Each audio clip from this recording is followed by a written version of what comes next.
podcast is a quest for well-being, a quest for a meaningful life through the exploration of fundamental truth. Enlightening ideas, insights on physical, mental, and spiritual health. The inspiration is love. The aspiration is to awaken new ways of thinking that can lead us to a new way of being well. Some of the topics are addiction, fear, faith, self-compassion, relationships, codependency, emotional intelligence, and more. Welcome to Body, Mind, and Soul Healing Conversations.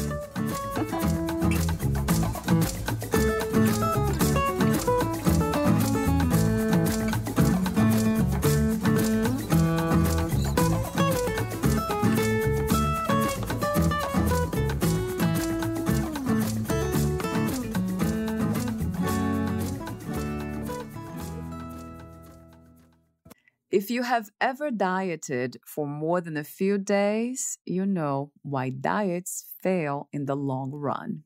They lead to feeling deprived, frustrated, and unsatisfied around food. An unpleasant state of internal imbalance becomes part of our daily experiences. But if dieting isn't the answer to permanent weight loss, then what is? If you want to find and maintain a healthy weight, you have to stop using food to make yourself feel better. You need to break the habitual response between I feel, I eat, mood and food, feeling and feeding. Karen R. Koenig.com. Karen R. Koenig.com. And she is my guest, Karen R. Koenig. She's a psychotherapist with an expertise in eating psychology, the how and why, not the what of eating. Karen has over 30 years of experience working in this field, and she is a popular blogger and also an award-winning international author of 7 books on eating, weight, and body image. Karen views eating normally and healthfully as part of self-care, something that we cannot do without having effective life skills, personality traits that support wisdom and success, and solving intrapsychic issues that might be conscious or unconscious, all of which Karen has devoted books to. To read Karen's full biography, please visit fitforjoy.org/podcast. Here is the interview with Karen R. Koenig.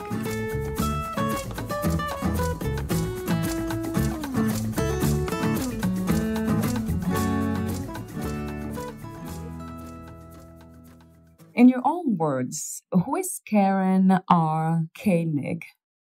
A psychotherapist, a blogger, an author, a person who's on a mission to teach people how to eat normally, which means to have a positive relationship with food and connect to appetite signals. I also do other kinds of writing and creative things, so that would be my professional self. What would you say about your personal self? I am funny, political, a deep thinker, an extrovert who also does fine being alone. I enjoy alone time. I like quiet time. I like to be social. I love creating. I love my work. It is sort of hard to separate the two because I feel I'm very fortunate that I get to do 2 things that I just love, which is being with clients and writing. So it's not like I have this professional self and a personal self. It feels very melded together for me because it becomes what is my life. Yeah, integrating both sounds good to me. My official first question to you is about health in general. Do you have an unconventional definition for what is to be a healthy person? We have to remember that health is more in some ways subjective than objective. It's not only the lab numbers, but it's how you live your life, how you feel about your life.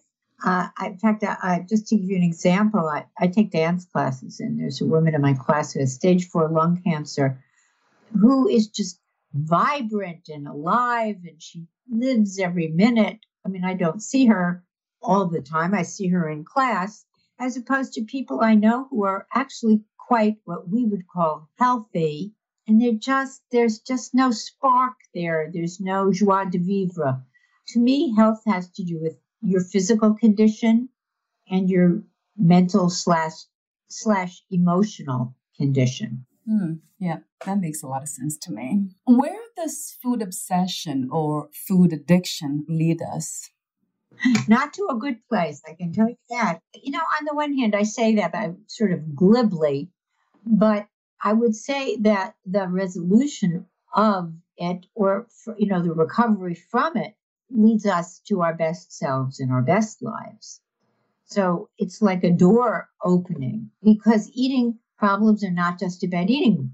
They're not just about food and our relationship with food. They're about every other aspect of our lives. It can lead us down a very sad, in some ways tragic path. And sometimes, if it's dealt with properly, it just can lead to joy and contentment and something you never dreamed you'd have. So, what would you say are the consequences of food obsession? Would you say depression, also mental illnesses, being overweight? We already know.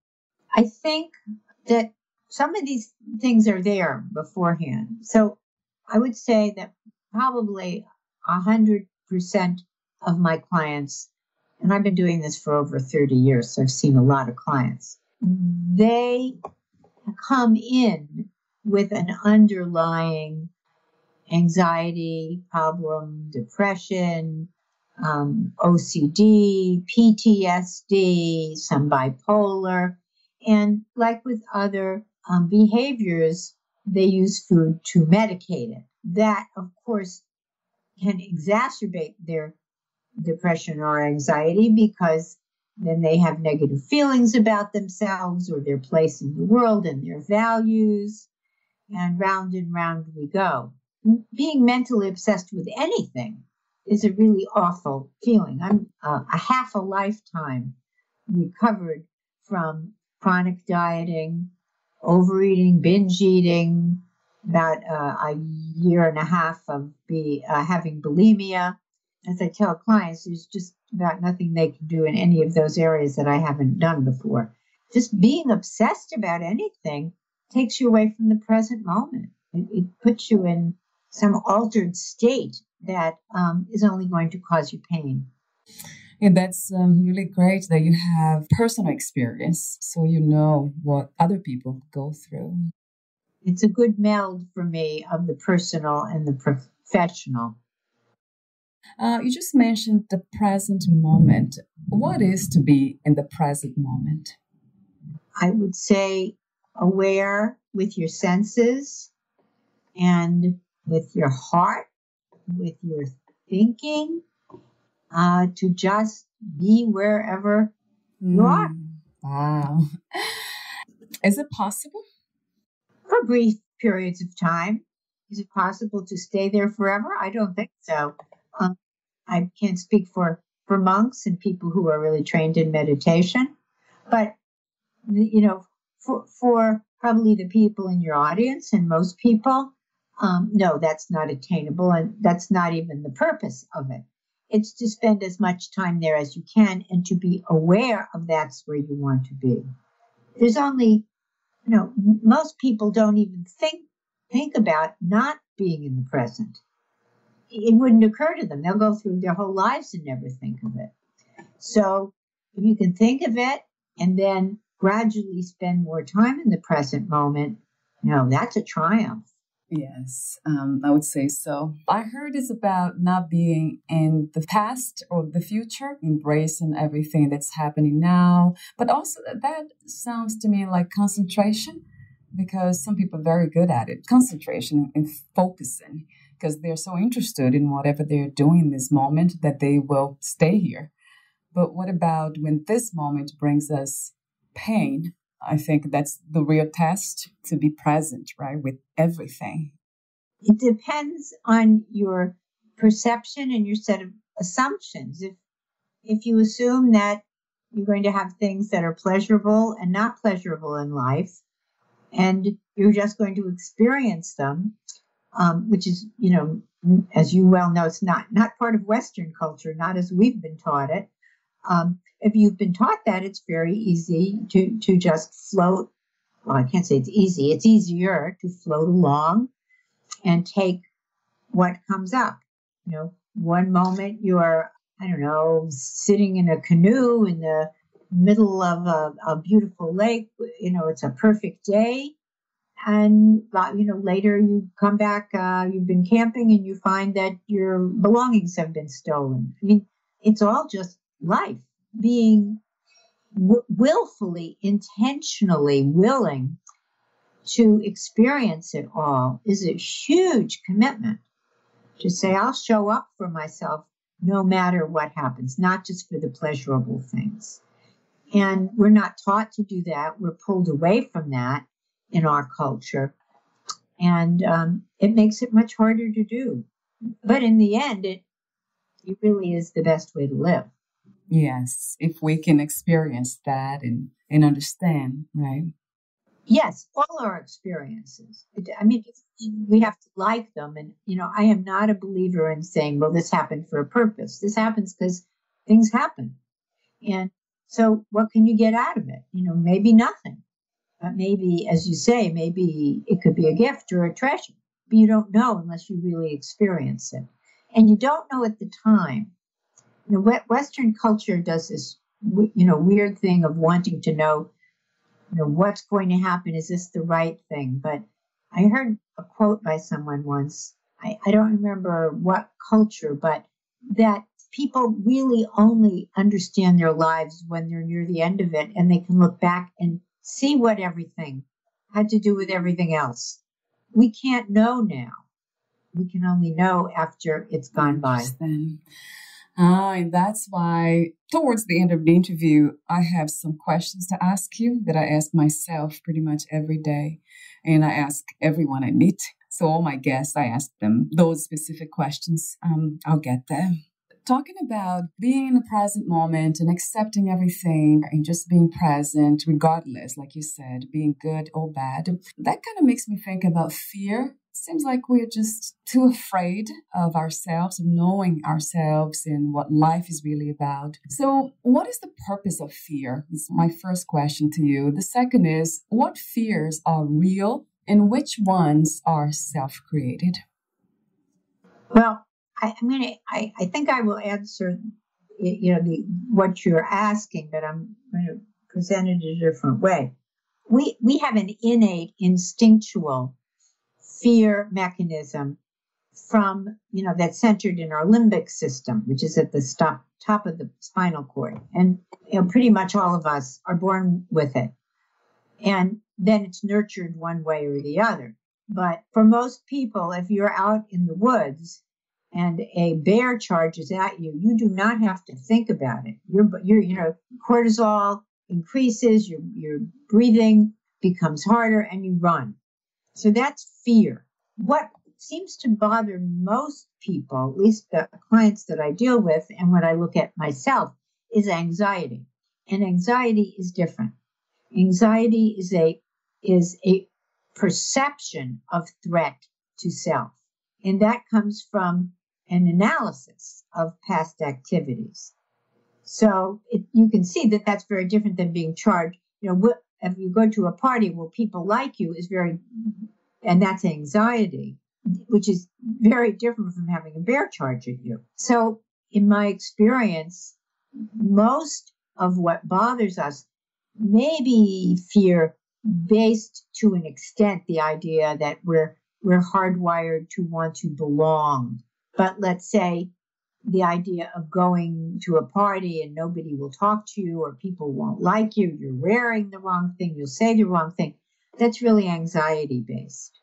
And it's the tales we tell ourselves.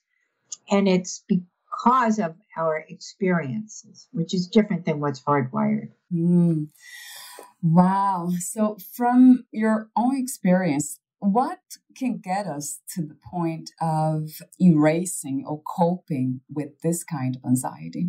Well, again, the way I view it is that anxiety is a perception. Our fears or the things that happen to us that trigger true fear. Now, I'm not a scientist, so this is, my basic interpretation.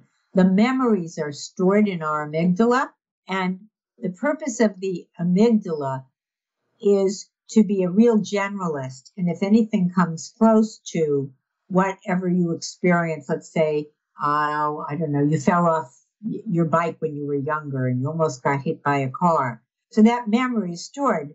Well, now if you go on a bike and you're 37, you might feel fear because the amygdala is saying, hey, keep away from bikes. Look what happened last time you went on a bike. But the brain, when it's fully formed, which is not till our late 20s, can override that and say, thank you for that thought. Thanks. But it's really not applicable right now. I'm on a very safe street. I really know how to ride my bike, and there's no cars on the street. So I'm going to be safe. So if you can translate that, deciding whether you're in recall, which is triggered by the memory, or reality, that's the first step in dealing with fear and anxiety.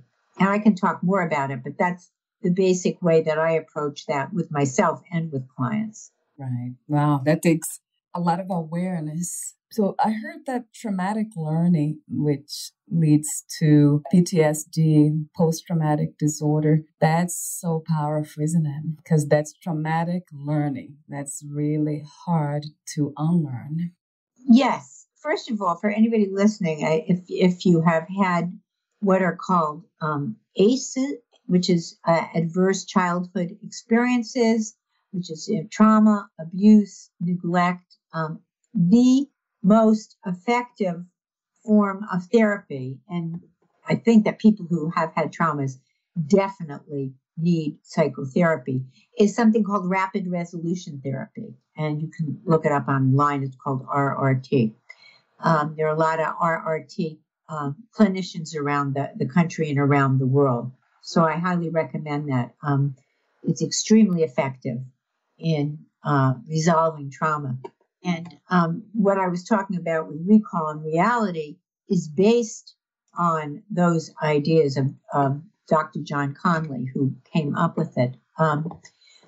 People can overcome or resolve trauma by realizing they don't need to have the reaction that they're having because it was in the past, and the past is gone. That this takes us back to the present. Are we safe in the present? And most of the time we are, in spite of the fact that we might not have been safe in the past. We're safe now because we can choose people, for the most part, we want to be with. We have a fully formed brain. The situation is different. We've learned from the first time. I mean, there's, any number of differences. So sometimes just realizing that can make a shift to bring us back into the present, to say, I'm safe right now. I don't need to have fear. Yeah, that sounds good. RRT. Thank you. What is the difference between feelings and emotions? I mean, for intents and purposes, they're used interchangeably. I'm not sure that parsing them is really helpful to people. So I would use them interchangeably. A feeling is a sensation that or an emotion is a sensation that calls attention to itself. It's part biochemical. For instance, I always pick on bears. You have a bear charge you in the woods, Actually, somebody actually once called me on that and said, bears are very gentle creatures. Please don't keep maligning them. So, Big.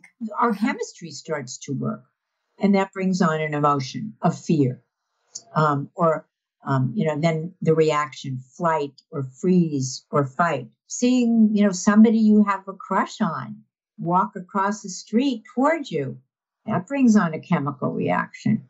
We don't really realize that this is happening, but there's a lot of chemistry going on beyond emotions. So I hope that answers your question.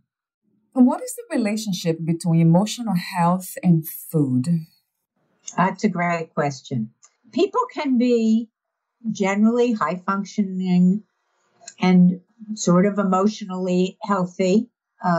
You wouldn't look at them and say, oh boy, something's going on there. And have food problems or a poor relationship with food. And I want to remind people who have what I call dysregulated eating, there are people who have many worse problems than eating problems. So mental health or physical health isn't based on whether or not you have or don't have an eating problem. When we are born, the first thing we do, one of the first things is to cry out for food and to be held. And for the most part, whether you're fed by breast or bottle, those two things come together. And so what they say is that brains, that neurons, those that fire together, wire together, so the two become associated, eating and comfort, eating and comfort.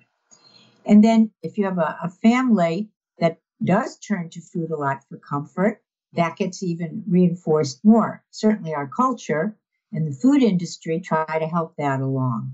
So after a while, it becomes indistinguishable, feeling and wanting food. One immediately brings on the other. How do we know for sure, if it is possible, that we are having this unhealthy relationship with food? It depends. Unhealthy is on a long continuum. It could be someone who overeats when they go to parties, but other than that, they have a pretty good relationship with food. Or it could be somebody who binges every night and purges every night, or starves themselves, or goes from one diet to another only to regain the weight and need to diet and lose it again, which is called weight cycling. So there are certain behaviors done as a pattern over a long period of time, which we call eating disorders. I call it dysregulated eating because it's either about too much, too little, what's enough. It always goes back to knowing ourselves, listening to the body. It might be what we talked earlier about, being present, being aware what's happening now, how do I feel? And that there's another question I want to ask you about feelings and emotions. What is the purpose of feelings and emotions when it comes to food? Well, they're actually separate systems. One is your appetite system to nourish, and humans have a built-in part of our DNA. We have two biological imperatives for our species.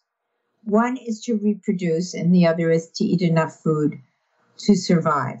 They are the things that are hardwired, that self-discipline doesn't work for, because biology will always win out.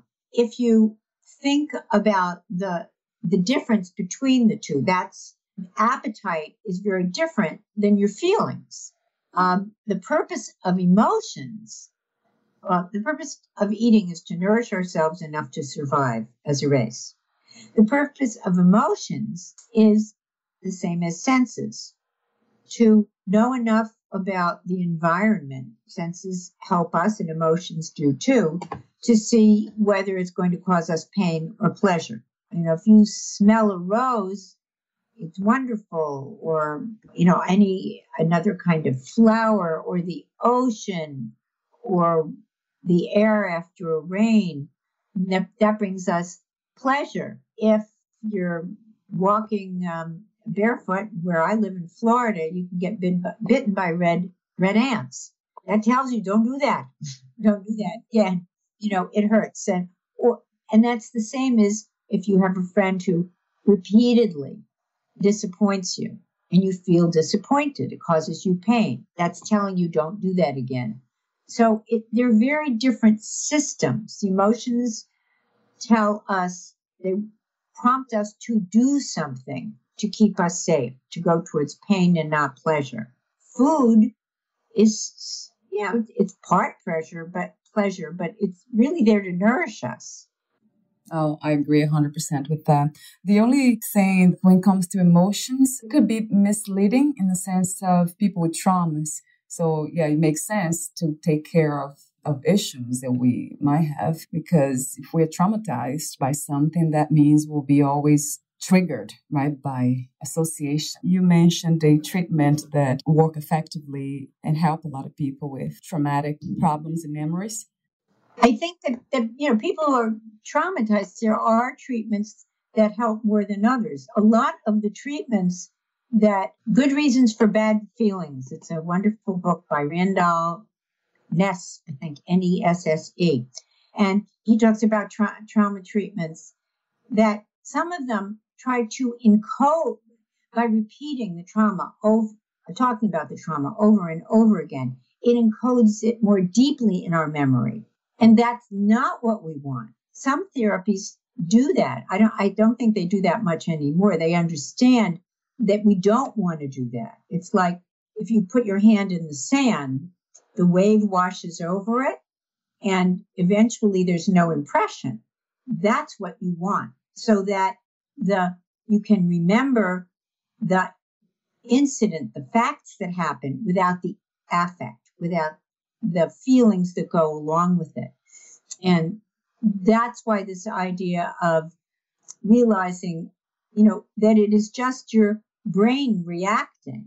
It does take tremendous awareness, but it's a real relief for people, for instance, who are talking about horrible things in my office, and I can see them having trauma reactions. And I say to them, "Are you safe right now?" And they'll look around, they'll say, "Yeah." And then we'll talk more about how they can feel safe, because the trauma reaction is to tell you you're not safe, but you are safe once it's over. It pushes you to use a different part of your mind to evaluate safety. And the amygdala is really not very reliable. It is for initial fears, but we need to then take over and say, wait a minute, what is going on here? Right. Do you think that by eating healthy, that might help the amygdala so they won't be triggered as often? No, I think, again, they're two different systems. It's great to eat nutritiously, but it's not in itself isn't going to be a major factor in resolving the trauma. Now, doing things like, I believe, omega-3s and B vitamins are good for the brain.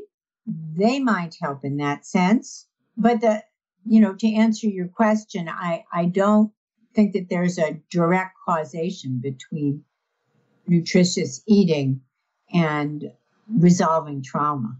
I wish there were. Right. It might help in the process. Yeah. Maybe therapy with combination, right? Combining them. Yes. But just because somebody is eating more healthfully is really not going to help them resolve the trauma. It's a different route to get to that.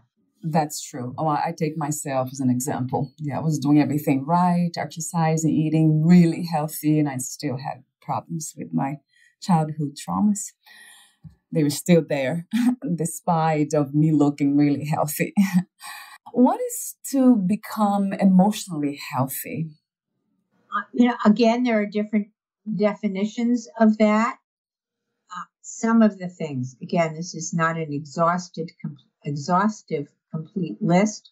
To be able to regulate emotions, to be able to enjoy intimacy, and I don't mean just, sexual, emotional intimacy, which means being able to be vulnerable, to be able to stand up for yourself, to be able to be both dependent and independent.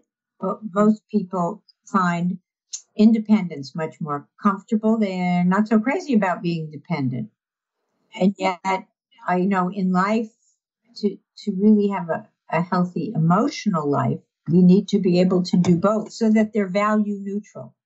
To live in pride, not shame, to not spend a lot of time, you alluded to this in the beginning of the interview, either thinking about the past or the future, but to be conscious, to have self-compassion and compassion for others. I think to find meaning in life, you can call it work or whatever you want.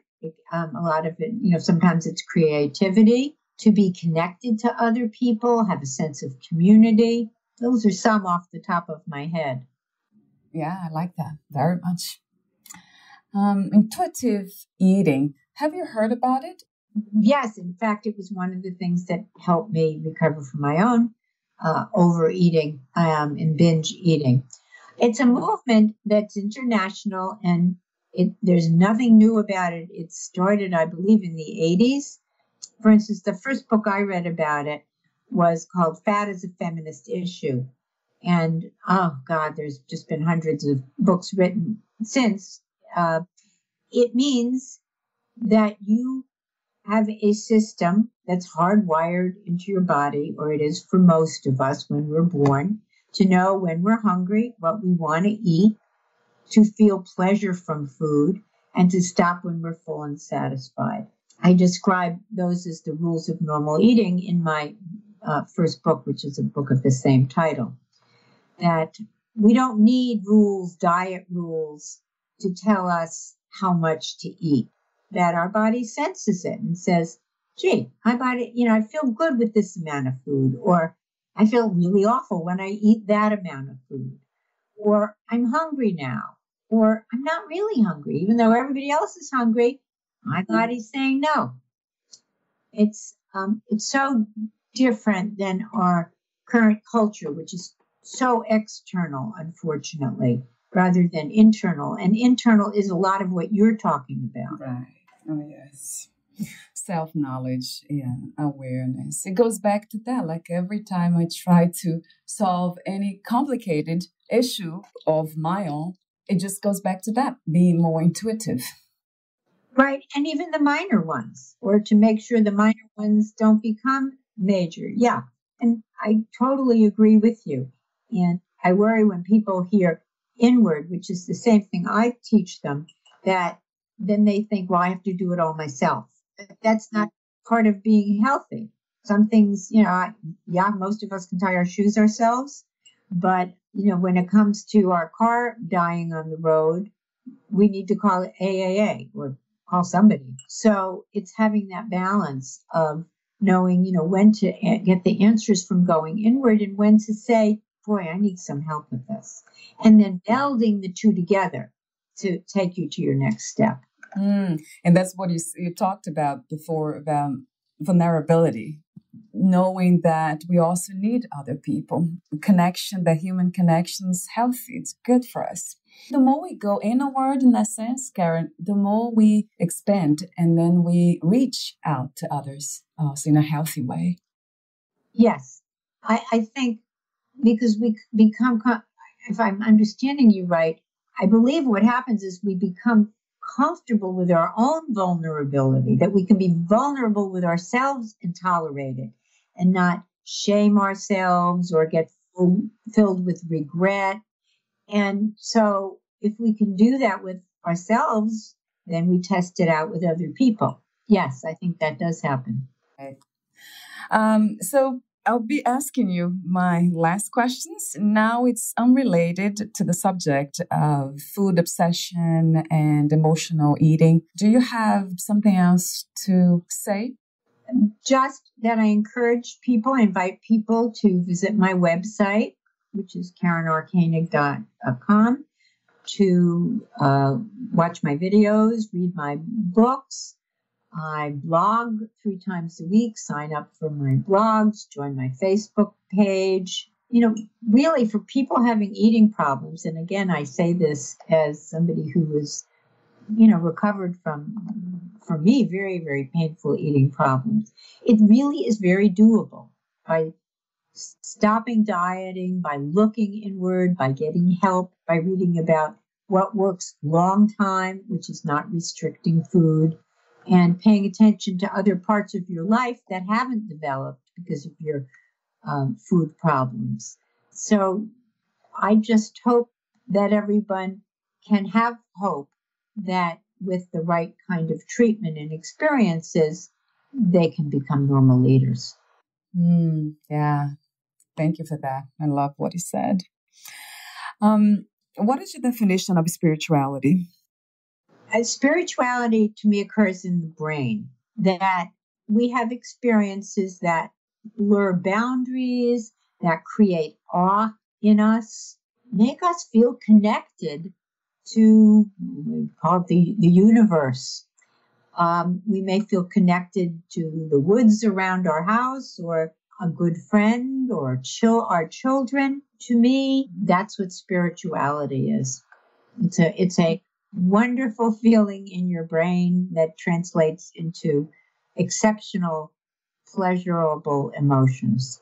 Right. What is another word for healing? That's a hard one. Living mindfully. That's 2 words I know, but living mindfully, consciously in the present. What is love to you?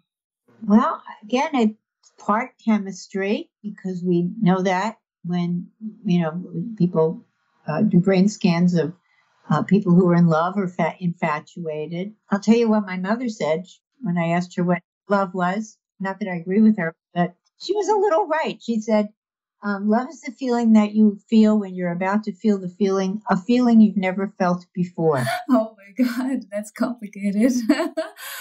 uh, that's cute. It makes you feel good about yourself and the other person in a healthy way, and it's a very exceptional feeling. It's not for everyone. I mean, it shouldn't be felt towards everyone. You want to save it for what's very special. How do you define success?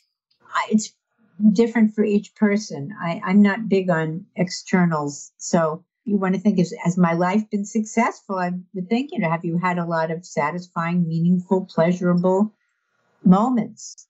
You get to define success yourself. Plus, we all start at very different places. It's not an uneven playing field. So what's successful for one person, which maybe, I didn't have the same tragedies that I had as a child, might be different for somebody who had a wonderful upbringing and can really do a lot more in life to be happy and having a meaningful life. The problem with the definition of success might be the collective one: money and fame and physical beauty and all that. Absolutely. Yes, right. That, but that's when I always go back to that. Like, we got to know ourselves, think for ourselves, be more intuitive. So what was the hardest lesson to learn about yourself? I think it's the one that we've all had to learn, which is we can only change ourselves. We can't change other people. And it's not like you learn it and you go, oh, great, don't need to think about that again. It's hardwired into us to want control and to want others to change, because then we don't have to. So it's always out there as a lesson. But it's easier once you've learned it and really understand it, then you can welcome it and say, oh, there it is again. Okay, here it is. I'm going to handle it the way that's going to be healthiest. What is to be strong? It's a funny word because I hear that a lot. I once had a woman bring her mother in, and she was telling me how strong her mother was. And sure enough, the mother comes in. She says, nice to meet you. I just want you to know I'm a really strong person. She sits down and she bursts into tears. And so I said to her, you are.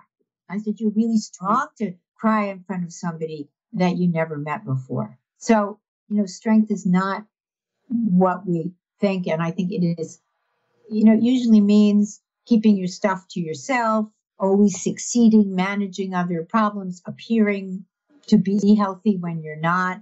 It's very overrated, unless you're in a wrestling contest. And it's important to be strong. Right. True.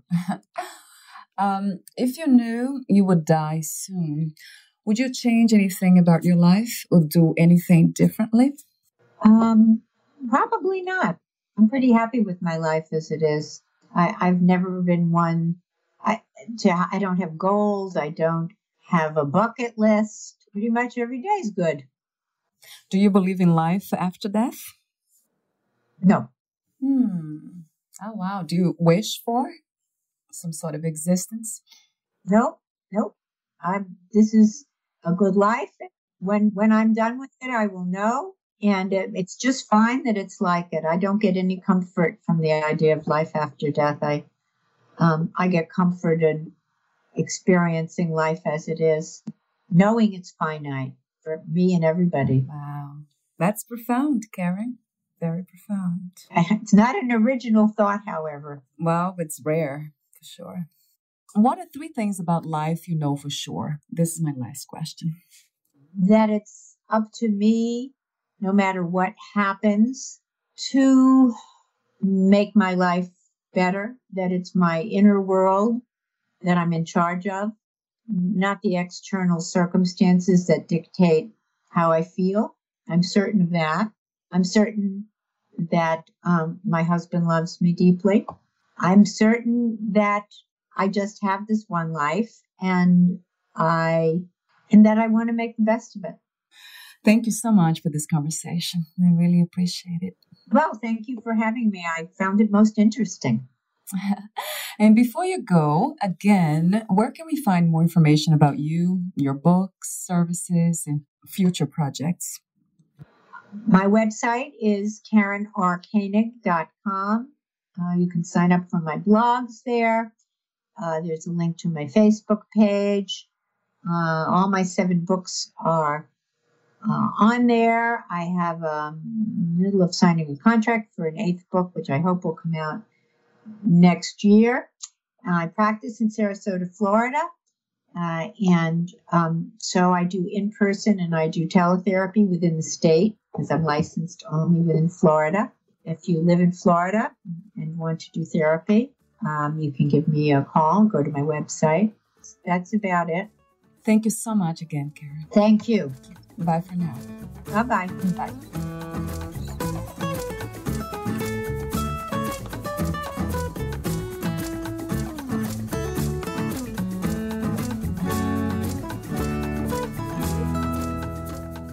Thank you for listening. To learn more about Karen R. Koenig, please visit her website, KarenRKoenig.com. That is Karen, KarenRKoenig.com.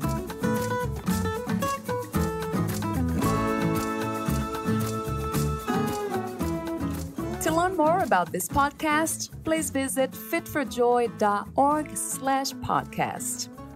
I want to thank the Patreon members Lawrence McGrath, Mark Basden, Terry Clayton, and Aidan Vickrock.